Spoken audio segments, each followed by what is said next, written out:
had a feeling. Not just suspicion, but that gnawing gut-deep certainty you can't shake no matter how much you want to be wrong. My wife was cheating. I didn't have a name, but the signs were everywhere, like breadcrumbs she didn't think I'd follow. Late-night messages she claimed were from work. New gym routines she never mentioned before, and lingerie. Expensive, lacy, seductive, that she never once wore for me. She got cautious. So I got smarter. I decided to trap her in a way she'd never expect. I bought a burner phone, covered my tracks, and drafted a message with the cold precision of a surgeon slicing through skin. Asterisk, I know about the affair. You've got 72 hours. $5,000 in cash, or I send everything to your husband. I'll text you the location tomorrow. Asterisk, I sent it while she was in the shower, watching the steam rise behind the glass door like smoke from a fire she didn't know had already started. Half an hour later, she came out like a ghost. Pale, wide-eyed, pacing the hallway like the floor was laced with landmines. She didn't ask me for help. Didn't mention the message. She grabbed her phone and dialed. I listened from the hallway, heart steady, rage boiling slowly under the surface like magma waiting to erupt. What do we do? She whispered into the phone. Asterisk, not who is this? Not what are they talking about? Just what do we do? Asterisk. That was all I needed to hear. The next night, I sent her the meeting location. An empty public park after dark. No cameras. No streetlights. Just a bench bathed in shadows. I parked nearby, hoodie on, phone camera ready. I needed to see who she brought. I needed to see the face of the man who thought he could crawl into my life behind my back. She arrived early. Always was punctual when it mattered. At first, she stood alone under the moonlight, scanning the darkness nervously. Then from the shadows someone emerged. And when I saw who it was, my blood ran cold. Jason, my best friend. The man who helped me carry our wedding gifts into our first home. The guy who toasted to our forever, with a grin and a clink of whiskey. The same man who hugged me tight and said, asterisk, you've got a good one, man. Hold on to her. Asterisk. And there he was, standing beside her like he belonged. They didn't know I was watching, but I saw everything. I recorded it all. No rage, just calculation. They thought the blackmailer was some lowlife who backed off when they didn't bring the money. What they didn't know was that the message had never been about money. It was about unmasking the enemy. The next morning, Jason texted me like he always did. You free this weekend? Might hit the lake house. I replied, asterisk, yeah, let's do it. Could use some time away. Asterisk. I wasn't going to cut him off. Not yet. People like him, they slip when they feel safe. They get comfortable. They get sloppy. My wife, meanwhile, tried to swing the pendulum the other way. Sweet texts. Coffee in bed. Kisses on the cheek. Asking about my day like she suddenly remembered I existed. Guilt is loud when you know where to listen. But she had no idea I was already building her downfall. I started gathering more. She left her Google timeline on, rookie mistake. I tracked every place she visited, took screenshots of her texts to Jason, synced through our cloud backup. Every whisper, every flirty emoji, every secret plan. They were all mine now. I captured footage of their meeting in the park. Zoomed. Enhanced. Dated. I tracked Uber rides to Jason's place. Delivery orders under her maiden name. A shared spa appointment that had their names side by side on the confirmation email. I was building a case. Not just for me. For everyone. Our anniversary was around the corner. She made reservations. Fancy restaurant, private booth, candlelight. She said she had something special planned. So did I. That night, I showed up calm. Clean suit. Steady hands. She looked stunning, like the woman I married. She reached across the table with a soft smile. I'm really glad we're doing this, she said, voice gentle. Me too, I replied. You're not the only one I invited. Her brow furrowed just as footsteps approached. And when she turned around to see Jason sliding into the booth beside me, her world cracked open.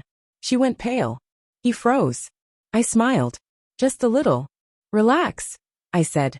This won't take long. And from there, I burned their world down slow, silent, surgical. Just like I planned. You want to know what I did next? Let's just say, nobody lies to a man who's already seen the truth.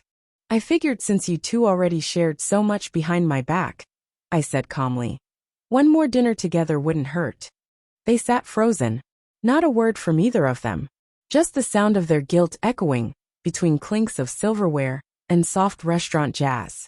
So I spoke for them. I took out my phone, laid it face up on the table, and hit play. First, the audio. Their whispered conversation in the park. Her trembling voice. His low, urgent reassurances. Then the video. Jason slipping her an envelope. Her thanking him like they were two criminals plotting a quiet escape. They leaned closer to the screen, eyes darting, breaths shallow. Then came the screenshots, the texts. I miss your body. He's so clueless. Photos. Call logs. Shared calendar events, hotel confirmations. Even an Uber ride to a spot she told me she'd never been to. Her hand went to her mouth. You've been spying on us? She whispered, her voice breaking. I looked her straight in the eye. No. I gave you the benefit of the doubt. You gave me a reason to start recording. Jason's face was ash gray. He muttered something about it being a mistake. A moment of weakness. Weakness? I turned to him. You slept with my wife for 6 months. That's not weakness, Jason. That's who you really are. And then I reached into my jacket and slid 2 envelopes across the table. One for her thick, clean legal. Divorce papers. Asset breakdown. And a little something she had conveniently forgotten. A prenup clause that made infidelity grounds for forfeiture of all spousal claims. Every lie, every stolen moment had a price. And she'd just found the receipt. The other envelope was for Jason. He hesitated before opening it. When he did, his face twisted. It was a letter addressed to his girlfriend. The one he'd told everyone was just a casual thing. He'd been dating her for over a year. And 2 nights ago, I messaged her. Told her everything. Her reply. Asterisk, I'd love to see his face when it all goes down. Keep me posted. Asterisk. So I did. I stood up. Straightened my jacket. Looked them both in the eye one last time. You thought I was the fool in your story, I said. Turns out, I was just the author. And I walked out. No shouting. No chaos. Just silence. And power. The fallout was immediate. And neither of them was ready. The next morning, she called me 5 times in a row. Left a voicemail. Her voice shaky, like a leaf in a storm. I'm confused. I didn't know what I wanted. But I know I want us now. Please. I sent back 1 text. Asterisk, you wanted choices. You made one. Now live with it. Asterisk. Then I blocked her. The lawyer took it from there. Thanks to the prenup, the house stayed mine. The car she loved. In my name. Repossessed within a week. The lifestyle she built on secrets and lipstick-smudged lies crumbled silently. No sympathy. No fairy tale rescue. Just an empty apartment, and the echo of her own betrayal. Jason. He got worse. He wasn't just my best friend. He was also my business partner. What he didn't know was that the same week I sent that fake blackmail message, I started a quiet audit behind the scenes. I combed through every report, every business trip, and expense he wrote off. He'd been stealing time, money, resources. Claiming hours he spent sneaking around with her.